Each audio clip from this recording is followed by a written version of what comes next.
বিসমিল্লাহির রহমানির রহিম। আসসালামু আলাইকুম। আমি কসুরমুখির একটু অল্প কটা কসুরমুখি সেদ্ধ করে নিয়ে মাখা করে ফেলেছি ঝোল একটু ঘন করার জন্য মাখাই নিচ্ছি, আপনাদের দেখাবেন। আর মাছ ভেজে নিয়েছি, মাছ দিয়ে আমি রান্না করব মাছ ঝোল। আর মশলাটা ভালো করে ভেজে নিই, পেঁয়াজ রসুন কাঁচা ঝাল ভেজে নিচ্ছি।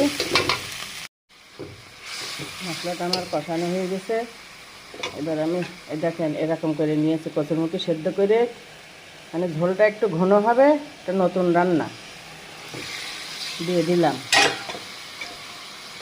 ঝোলটা একটু ঘন করার জন্য অল্প কটা কচুরমুখি দিয়ে মাছ ভেজে রেখেছি, পরে মাছ দিয়ে দেবো।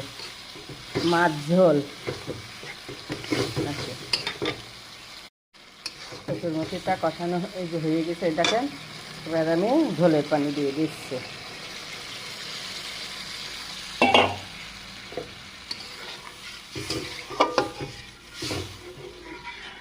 উঠলে গেলে মাছ দিয়ে দেব। ঝোলটা একটু ঘন ঘন হবে, এই যে খেতে মজা লাগবে তাই। ঝোলের পানি উঠলে গেছে, এবার আমি ভেজে রাখা মাছগুলো, এই যে ভেজে রেখেছিলাম মাছগুলো দিয়ে দিচ্ছি আস্তে আস্তে।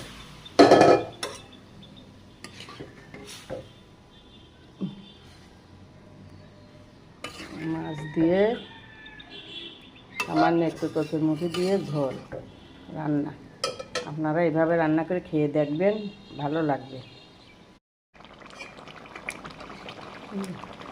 কচুরমুখি দিয়ে মাছ দিয়ে ঝোল রান্নাটা আমার হয়ে গেছে। ইউটিউবে যারা নতুন দেখবেন তারা একটু সাবস্ক্রাইব করে দেবেন, আর ফেসবুকে লাইক কমেন্ট শেয়ার করবেন। আল্লাহ হাফেজ।